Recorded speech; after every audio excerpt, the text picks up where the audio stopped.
অনেক আগেই রিপাবলিক বাংলাকে বয়কট করেছিল মুসলিমরা, পশ্চিমবাংলার বাঙালি শান্তিপ্রিয় মুসলিমরা।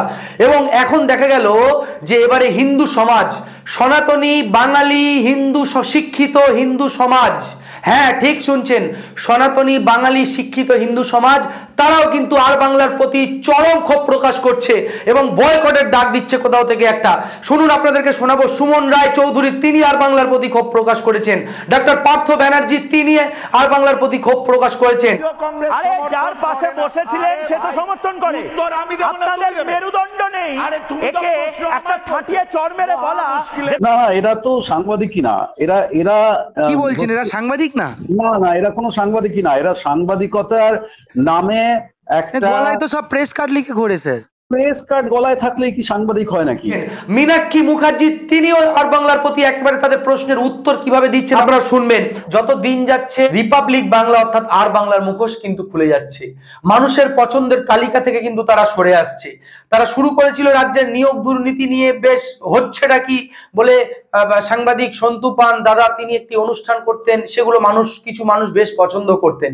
কিন্তু যে ভাবে তারা চেঁচামেচি করে হিন্দু মুসলমান সনাতনী জিহাদি পাকিস্তানি বাংলাদেশি এই সমস্ত বিষয় নিয়ে একেবারে কোনো একটি রাজনৈতিক দলের মুখপাত্রের মতো কথা বলছেন, বিভিন্ন হিন্দু সংগঠনের মুখপাত্রের মতো তারা কথা বলছেন, এটা নিয়ে কিন্তু যথেষ্ট ক্ষোভ তৈরি হচ্ছে বাংলার মানুষের মধ্যে।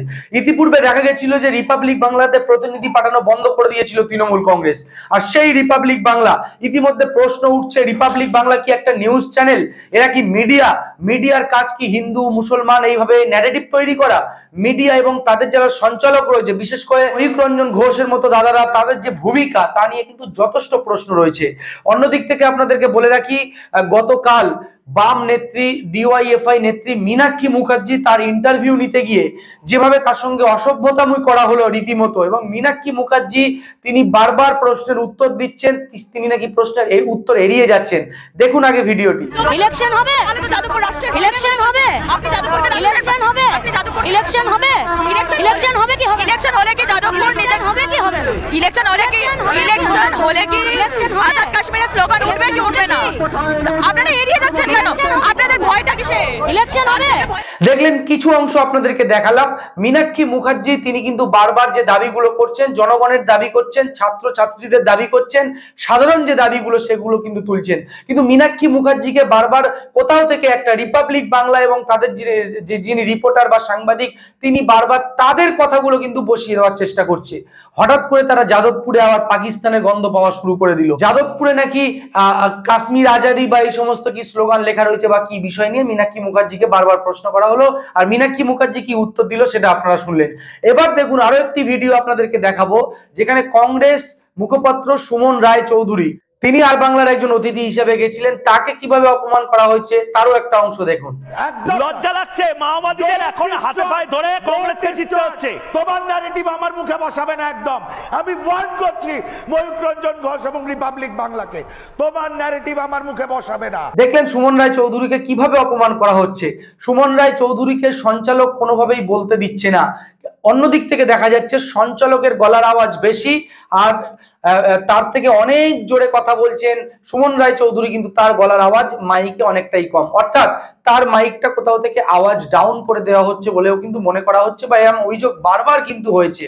অর্থাৎ একটা সংবাদ মাধ্যম তাদের যে ভূমিকা হওয়া উচিত ছিল, এখন ডাইরেক্ট হিন্দু মুসলমান পাকিস্তান ইন্ডিয়া বাংলাদেশ সনাতনী অসনাতনী, মানে এটা যাচ্ছে তাই বিষয় আর কি।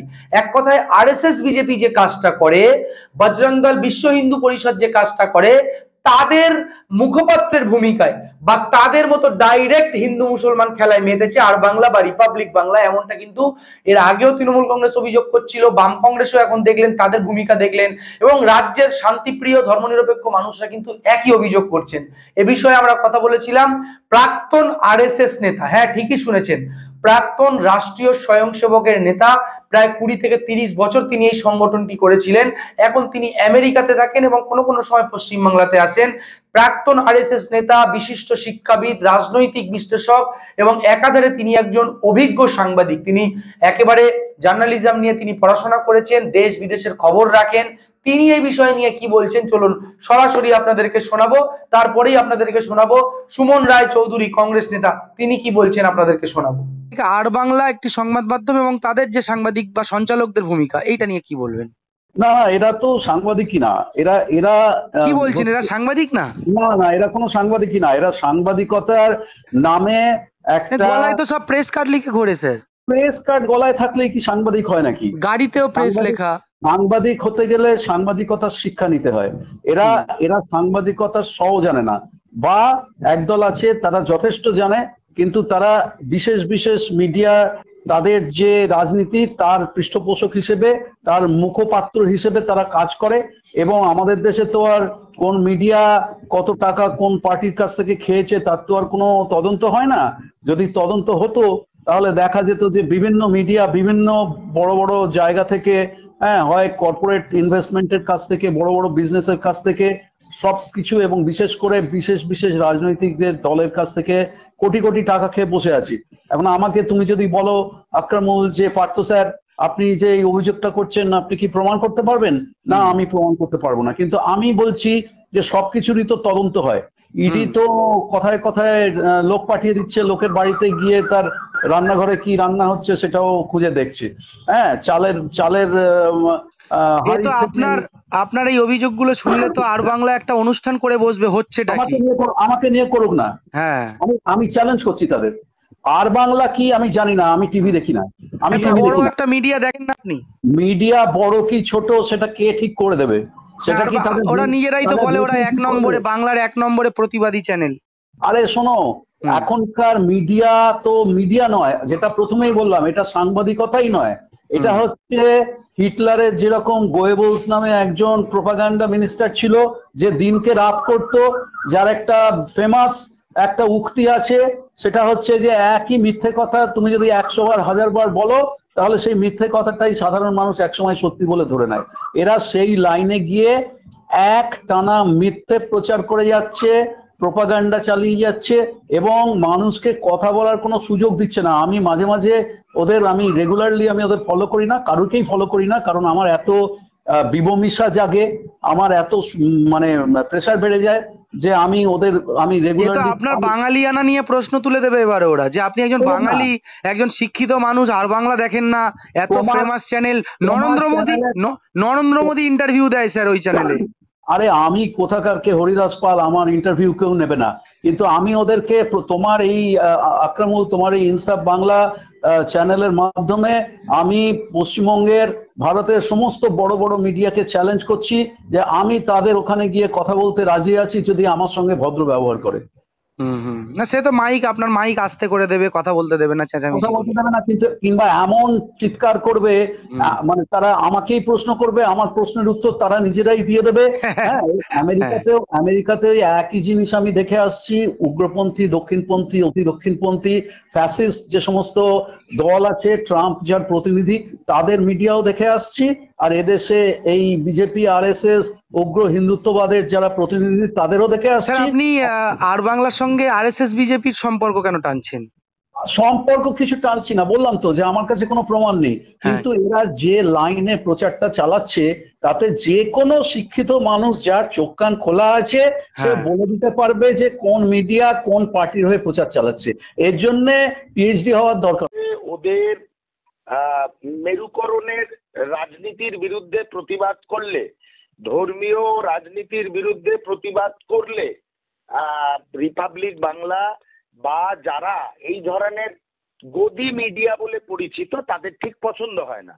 তখন সেই সব ব্যক্তিদের, সেই সব মুখপাত্রদের অডিও ওরা ডাউন করে দেয়। কারণ আমাকে যদি রিপাবলিক বাংলার সঙ্গে তালে তাল মিলিয়ে কথা বলতে হয় তাহলে আমাকে সবসময় ধর্মীয় রাজনীতিতে ধর্মের প্রবর্তন, ধর্ম নিয়ে রাজনীতি, হিন্দু হিন্দি, হিন্দুস্তান, এগুলোকে সমর্থন করতে হবে। আমি যদি ধর্ম নিরপেক্ষতার কথা বলি তখনই এই ধরনের চ্যানেলগুলোর সমস্যা হয়ে যায়, তখনই ওরা সেই সব মুখপাত্রদের অডিও ডাউন করে দেয়। না, কিন্তু সঞ্চালক দেখলাম, সঞ্চালককে আপনি বলছিলেন যে আপনার কথা আমার মুখে বসিয়ে দেবেন না। এবং সঞ্চালককে আপনি এটাও বলছিলেন যে আপনাকে বলতে দেওয়া হচ্ছিল না এই বিষয়টা। মানে একজন আপনি যদিও একজন দাদা, আপনি যদিও একজন রাজনীতিবিদ, কিন্তু আপনি একজন অভিজ্ঞ মানুষ। একটা নিউজ চ্যানেলের ভূমিকা বা একজন সঞ্চালকের ভূমিকা কেমন হওয়া উচিত, কি মনে করেন? সেইটাই তো বক্তব্য। একটা নিউজ চ্যানেল, প্রতিটি নিউজ চ্যানেল একটা নিজস্ব হাউস পলিসি থাকে, এই অবধি সব ঠিক আছে। কিন্তু হাউস পলিসি মানে তোমাদের বিরুদ্ধে যারা কথা বলবে বা তোমাদের যারা সমালোচনা করবে, তাদের যদি তুমি অতিথি বক্তা হিসাবে ডেকে আনো, তাদের বক্তব্যটা শোনাও, এটা এটা নিয়মের মধ্যে পড়ে। সেই নিয়মটা রিপাবলিক বাংলা জাতীয় বিভিন্ন চ্যানেল বিভিন্ন সময় এটাকে এই পন্থাটাকে মানে না। কারণ তারা একটাই পন্থা মানে, তোমাকে কংগ্রেস বিরোধী কথা বললে তুমি ভালো, বাম বিরোধী কথা বললে তুমি ভালো, এবং ধর্ম নিরপেক্ষতা না। কিন্তু দাদা, একটা নিউজ চ্যানেল বা একজন সঞ্চালক তিনি কোনো একটি রাজনৈতিক দলের বিরুদ্ধে বা কোনো একজন নেতা, আমরা দেখি প্রতিনিয়ত রাহুল গান্ধীর নাম করে, তার সঙ্গে পাকিস্তান জুড়ে, কাশ্মীর জুড়ে কংগ্রেসকে বদনাম করে, মানে একজন সঞ্চালকের ভূমিকা কেন এমনটা হবে? এই কুসাংবাদিকতা দীর্ঘদিন ধরে চলছে। বা এই 2021 সাল থেকে যখন চ্যানেল এসছে কলকাতায়, তখন থেকে এরা বিজেপির পক্ষে এবং হিন্দুত্বের পক্ষে একটা ন্যারেটিভ তৈরি করার চেষ্টা করছে। আর আমরা আপ্রাণ লড়াই করে যাচ্ছি সেই ন্যারেটিভটাকে ভাঙতে। ভারতবর্ষ সার্বভৌম ধর্মনিরপেক্ষ একটি রাষ্ট্র, সেখানে ধর্মকে আমরা রাজনীতিতে ব্যবহার করতে দেব না। যে সংবাদ মাধ্যমে এটা করার চেষ্টা করবে তার বিরুদ্ধে আমাদের প্রতিবাদ জারি থাকবে।